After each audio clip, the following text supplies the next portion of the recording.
Living Word Kids, it's Miss Anna, and thank you for joining me for another month of Living Word Kids Online.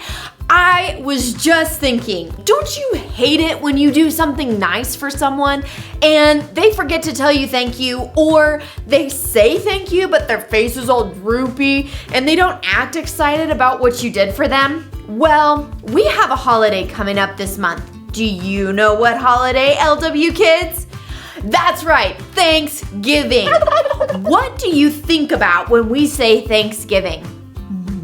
Turkey, mashed potatoes, gravy, green bean casserole, Hawaiian rolls, pumpkin pie. Anna, control yourself. Sure, we love the foods we eat with our families on Thanksgiving, but what is Thanksgiving really about?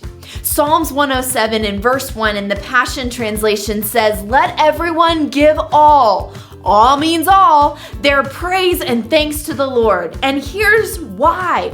He's better than anyone could ever imagine. Yes, he's always loving and kind, and his faithful love never ends. When you love Jesus and you believe in him, you should always give him thanks and praise. He is so good and faithful. He will never leave you, and his love never ends. This reminds me of Jehoshaphat in the Bible. What? Jehoshaphat was king over Judah. In 2 Chronicles 20, King Jehoshaphat learns that other armies had declared war on him and his people. Jehoshaphat was scared, but instead of running away, he begged God for guidance. The king stood before his people and prayed to God.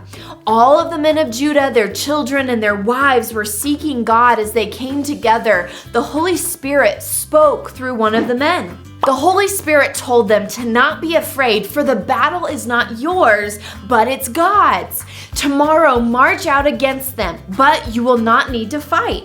Take your position, then stand still and watch the Lord's victory.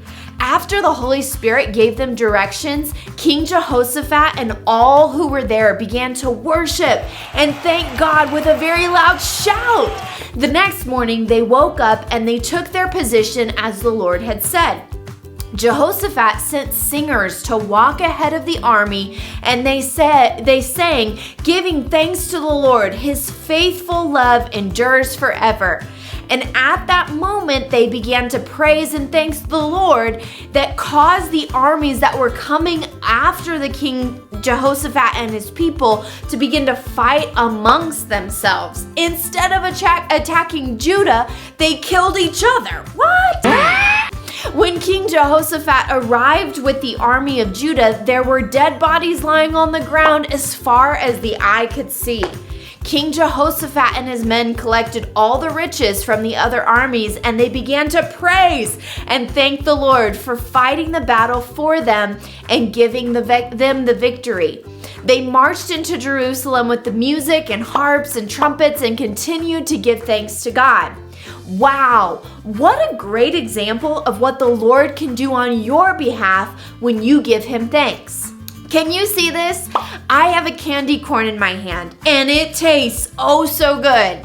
Candy corn has 3 colors on it: white, orange, and yellow.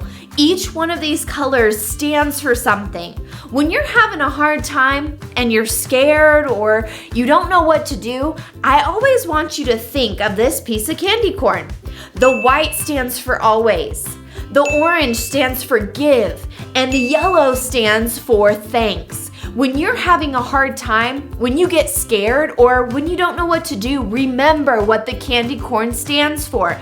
Always give thanks. King Jehoshaphat learned the power of giving thanks, and God fought the battle for him. There is power in always giving thanks to God. He will work on your behalf as you raise your hands and your voice and you tell him how thankful you are for him. You will never have to fight a battle alone when you give him thanks. Thanks for joining me today, and until next time, remember to always give thanks to God. Bye.